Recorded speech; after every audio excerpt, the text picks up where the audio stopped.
인민군 총참모장이 김정은의 친서를 들고 가서 직접 고위급 회담을 진행한 것은 바로 이번 10월 6일, 8일에 3일 동안 진행되었던 이 150기, 원래 북한 말에 의하면, 북한 정보에 의하면 약 200기가 뜨려고 했다고 합니다. 그러나 200기를 출격시키려고 했지만 지금 북한이 가지고 있는 비행기가 약 600여 대에 달합니다. 자, 이 600여 대에 달하는 비행기도 70년 된 비행기로부터 최신의 비행기라고 해봐야 30년 된 비행기들입니다.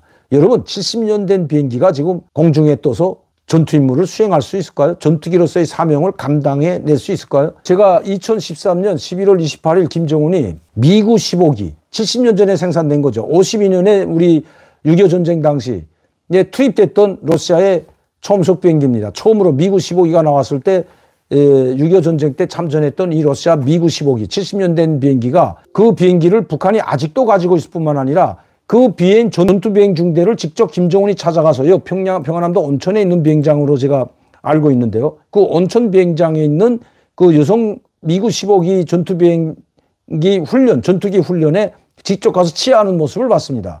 여러분, 어떻게 그 미구 15기, 이응평 대령이 몰고 왔던 비행기가 미구 19기인데 그거보다 더 먼저 나왔던 미구 15기가 어떻게 아직도 북한에서 전투를 한다고 비행을 실지 출격을 했습니다. 김정은 앞에서.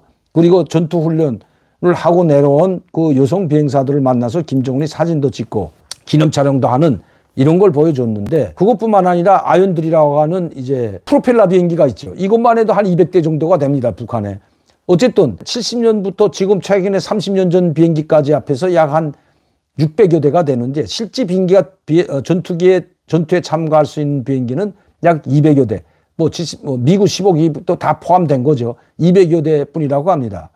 그런데 그 200여 기 중에서도 고장으로 인해서 뜨지 못하고 150대만 떴다는 것입니다. 자, 어쨌든 150대만 해도 대단한 겁니다. 그 전에 비행기 항공 연료가 없어 뜨지 못했던 북한이 이렇게 150대가 단번에 뜰 수 있는 능력을 확보했다는 거죠. 즉, 항공 연료를 확보했다는 겁니다. 누가 이걸 보내줬을까요? 중국이요? 바로 러시아에서 푸틴이 보내줬다는 겁니다. 그리고 푸틴은 우크라이나 전쟁이 이제 겨울에 확전이 되게 되면 계속해서 한반도, 특히 태평양의 한가운데 있는 이 남북한의 군사적 긴장을 고도로 격화시켜서 미국의 군사력이 한반도에 분산될 수 있는 역할을 주문했다는 것이 북한에서 온 정보입니다. 다시 말씀드리면 푸틴이 북한에 군사적 도발을 할 수 있는 모든 군수물적 자원을 지원할 테니 한반도에서 긴장을 격화시키고 미군의 전력을 이 태평양 쪽으로 분산시키라는 그런 김정은과 푸틴 간의 미략이 있었다는 겁니다. 자, 이렇게 되면 한반도의 긴장은 이 우크라이나 전쟁이 어떻게 전개되는가에 따라서 그 긴장의 수위가 높아질 수 있고 낮아질 수 있다는 것입니다. 금년 겨울이 최대 고비라고 합니다. 우크라이나와 러시아의 전쟁, 금년 겨울이 최대 고비이라면 아마 금년 12월부터 내년 길면 3월 달까지죠. 그렇게 되면 우리 한반도도 12월부터 내년 3월 달까지가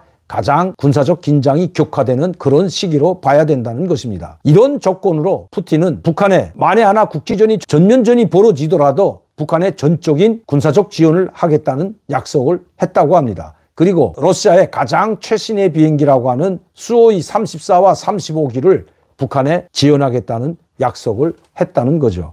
아마 북한 수호이 34나 35기가 출격하는 날도 멀지 않은 것 같습니다. 지금 북한이 가지고 있는 최신의 전투기라는 것은 91년도에 도입한, 제가 있을 때 이미 94년도 와서 제가 처음으로 밝힌 것이 바로 이 미구 29기입니다. 그 미구 29기 북한이 40대 들여올 때 그 비행사들을 훈련을 바로 러시아가 시켜줬기 때문입니다. 러시아에 가서 훈련을 받고 그 비행기를 직접 몰고 북한으로 날아왔습니다. 그 미구 29기가 이제는 30년이 넘어됐죠. 그 미구 29기가 주력 전투기일 뿐만 아니라 그 다음에 가지고 있는 비행기가 수호이 25. 이것이 전부 다입니다. 우리 전력과는 게임이 되지 않죠.